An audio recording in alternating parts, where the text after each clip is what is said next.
অর্ঘ্য office থেকে ফিরে চা খাচ্ছিল। রমাদেবীও চা খেতে খেতে মোবাইল থেকে ফটোটা বের করে ছেলের দিকে এগিয়ে দিয়ে বললেন, দেখ তো অর্ঘ্য, খুব ভালো মেয়ে, একেবারে লক্ষ্মী ঠাকুরের মতো। অর্ঘ্য এক ঝলক তাকিয়ে চায়ে চুমুক দিতে দিতে মোবাইলটা তখনও স্ক্রল করেই চলেছে। ছেলে কিছু বলছে না দেখে রমাদেবী বললেন, পাশের বাড়িতে তোর ওই রেবতী কাকিমার ভাইজি, মেয়েটি গ্রাজুয়েট। এই রকম একটা মেয়েই খুঁজছিলাম। মেয়েটার মধ্যে একটা লক্ষ্মীশ্রী ভাব আছে কিন্তু। মায়ের কথা শুনে অর্ঘ্য বলে, তোমাকে আর মেয়ে দেখতে হবে না, আমি একজনকে পছন্দ করি, বিয়ে করতে হলে আমি তাকেই করব। মানে, কি বলিস তুই? পছন্দ করে রেখেছিস? কই আগে শুনিনি তো। শোন, আমি ওসব মানব না। তাছাড়া আমি তোর রেবতী কাকিমাকে কথা দিয়েছি, আমি আমার কথার নড়চড় করব না। মা, বিয়েটা করব তো আমি। আমি আমার পছন্দের মেয়েকে বিয়ে করব না তো কি তোমার ওই রেবতী কাকিমার ভাইজিকে বিয়ে করতে যাব? অসম্ভব। আমি শ্রদ্ধাকে ভালোবাসি, আমাদের রিলেশনটা অনেক দিনের। সত্যিই তাই। শ্রদ্ধার সাথে অর্ঘ্যর প্রেমটা স্কুল লাইফের। 11-এ পড়তে পড়তে প্রেম। দুজনে একই সাথে একই স্কুলে পড়তো। বলতে গেলে দুজনের সেম এজ। সে যাই হোক, এসব কথা শোনার পর রমাদেবী বলেন, এসব কথা তো আমাকে আগে জানাসনি। জানানোর সময় হলে আমি ঠিকই জানাতাম মা। তাছাড়া তুমি আমায় জিজ্ঞেস করে কথা দিতে পারতে। আমি শ্রদ্ধাকে ছাড়া অন্য কাউকে বিয়ে করতে পারবো না। বছরদের পর মায়ের অপছন্দের পাত্রী শ্রদ্ধার সাথেই অর্ঘ্যর বিয়েটা হয়। বিয়ের আগে অর্ঘ্য যখন শ্রদ্ধার ছবি মাকে দেখিয়েছিল, রমাদেবী বলেছিলেন, এই মেয়েটাকে তোর কি করে যে পছন্দ হলো জানি না। এর থেকে শতগুণে দেখতে ভালো ছিল রেবতী কাকিমার ভাইজি। সবাই তাকিয়ে অন্তত বলতো, ঘোষাল বাড়ির বউ হয়েছে বটে একটা। এই মেয়েটা আর যাই হোক আমাদের বাড়ির বউ হওয়ার যোগ্য নয়। এখন তো আর তুই আমার কথা শুনবি না? বড় হয়েছিস, মায়ের কথা আর মনে ধরে? কথায় বলে, যার যেখানে মজে মন। মা, দেখতে সুন্দর হওয়াটাই কি সব? শ্রদ্ধা তো আর খুব খারাপ দেখতে নয়। তাছাড়া ও এমএ পাস। এমএ পাস নিয়ে কি ধুয়ে জল খাবো? আমার পছন্দ নয়, সেটাই জানালাম। বিয়ের পর শ্রদ্ধা যখন এ বাড়িতে এলো, শাশুড়ি রমাদেবীর একটা প্রচ্ছন্ন রাগ থেকেই গেল। কারণ নিজের পছন্দ করা মেয়ের সাথে ছেলের বিয়ে দিতে পারেনি। বিয়ের 1 মাসের মাথায় ঘটল একটি ঘটনা। অর্ঘ্যর চাকরিটা চলে গেল। অর্ঘ্য চাকরি করত একটা ছোট কোম্পানিতে। বিয়ের পর কাজ চলে যাওয়াতে রমাদেবীর সব রাগটা গিয়ে পড়ল শ্রদ্ধার উপর। রমাদেবী ছেলেকে ডেকে বললেন, এমন একটা অপয়া মেয়েকে বিয়ে করলি, 1 মাস যেতে না যেতেই কাজটা চলে গেল। সংসারে অলক্ষ্মীর বাসা বাঁধল। এবার বোঝো, মায়ের কথা না শুনলে এমনই হয়।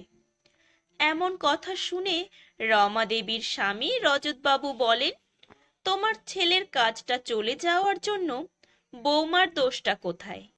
তোমার পছন্দ করা মেয়েকে বিয়ে করলেও কি কাজটা যেত না? তাছাড়া আমি তো আছি। আমার ওই ছোট দোকান থেকে যা আয় হয়, তাতে আমার ছেলেকে যদি খাওয়াতে পারি, তাহলে বৌমাকেও পারবো। আমার নিজের মেয়ে হলে কি করতাম?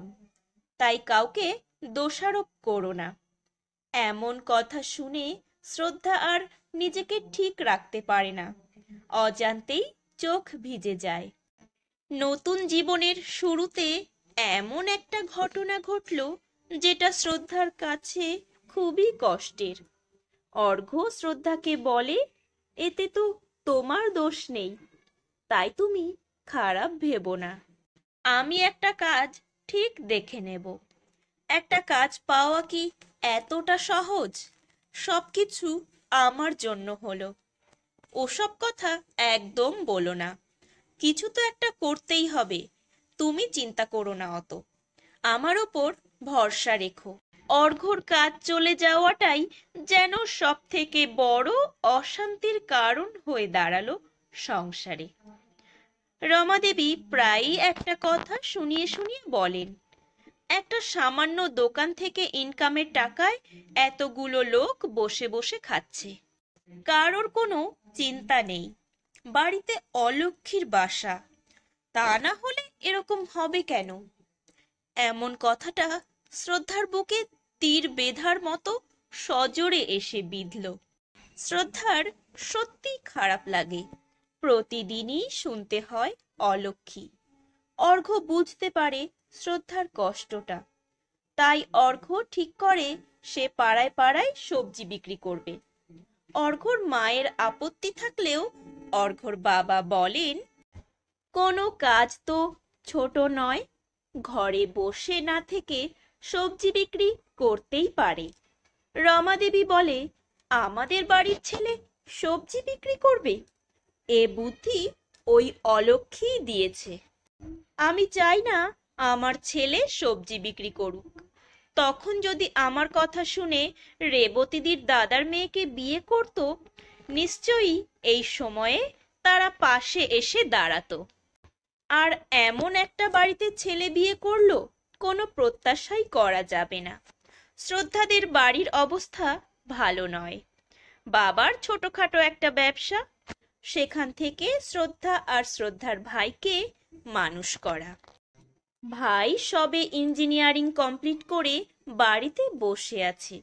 বাপের বাড়ির সে সামর্থ্য নেই যে তারাও হেল্প করতে পারবে।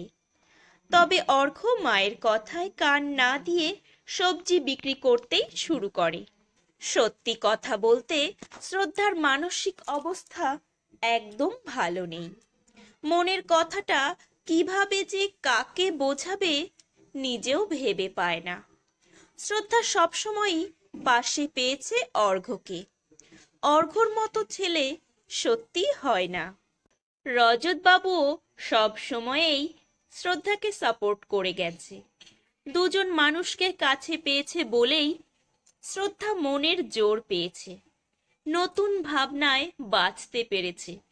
মাঝে মধ্যেই রজতবাবু শ্রদ্ধাকে বলতো, বৌমা, মন খারাপ করো না, চিরদিন খারাপ সময় যায় না। কেউ অলক্ষ্মী বললেই তুমিও অলক্ষ্মী হয়ে যাবেও না। ধৈর্য ধরো, তোমার মনের অবস্থাটা বুঝি আমি। শিক্ষিত মেয়ে তুমি, তাই নিজেকে তৈরি করো। মা সরস্বতী তোমার সাথে আছে। জানবে, সরস্বতী যেখানে লক্ষ্মী সেখানে। তাই বাবা হয়ে এটাই বলবো, ভেঙে পড়ো না। আমি অন্তত তোমার পাশে আছি। এইভাবে আরো কয়েক মাস কাটে। প্রতি বছর বাড়িতে সরস্বতী পুজো হয়। রমাদেবী চান না এই বছর বাড়িতে সরস্বতী পুজোটা হোক। রমাদেবীর বক্তব্য, যে পুজোই করো না কেন, এ বাড়িতে আর ভালো কিছু হবে না। কিন্তু শ্রদ্ধার মনে তখন অন্য ভাবনা। শ্রদ্ধা চায় না বাড়ির পুজো বন্ধ হোক। শাশুড়ি মাকে বলে পুজো বন্ধ করা যাবে না। অবশেষে সরস্বতী পুজো হয়। আর সরস্বতী পুজোর পরের দিনই একটা সুখবর আসে। চাকরির পরীক্ষার রেজাল্ট বেরিয়েছে। দেখা যায় শ্রদ্ধা চাকরি পেয়েছে। এর থেকে আর সুখবর কি হতে পারে? আসলে শ্রদ্ধা বিয়ের আগে থেকেই চাকরির চেষ্টা চালাচ্ছিল। অর্ঘ্য অবশ্য বলেছিল, তোমার মতো ভালো স্টুডেন্ট চাকরি পাবে না এমনটা হতে পারে না। সব পরীক্ষার অবসান ঘটে। খবরটা শুনে শ্রদ্ধার শ্বশুর বলে, তোমাকে বলেছিলাম বৌমা, সরস্বতী যেখানে লক্ষ্মী সেখানে। তাই ধৈর্য ধরতে হয়। মেয়েরা মা সরস্বতীর আর এক রূপ। তাই পড়াশোনা করে উচ্চশিক্ষায় শিক্ষিত হতে হয়। সরস্বতীর হাত ধরেই লক্ষ্মী আসে বাড়িতে। শ্রদ্ধা তো লক্ষ্মী দেবীর আরেক নাম। তোমাদের মতো মেয়েরা এমনিতেই লক্ষ্মীশ্রী, কারণ তোমাদের সাথে মা সরস্বতী থাকে।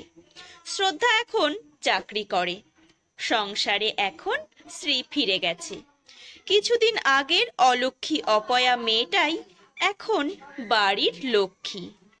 তবে সৌভাগ্য এই, শ্রদ্ধা পড়াশোনাটা ভালো করে করেছিল বলেই অলক্ষ্মী অপয়া নামটা বদলাতে পেরেছে। তবে আমাদের সমাজে অনেক শ্রদ্ধা আছে যারা আজও অপয়া, আজও অলক্ষ্মী। তাদের ভবিতব্য বোধ হয় এটাই। তবে মেয়েরা যদি নিজেদেরকে প্রতিষ্ঠিত করতে পারে, এই রকম অপবাদ কিছুটা ঘুচবে।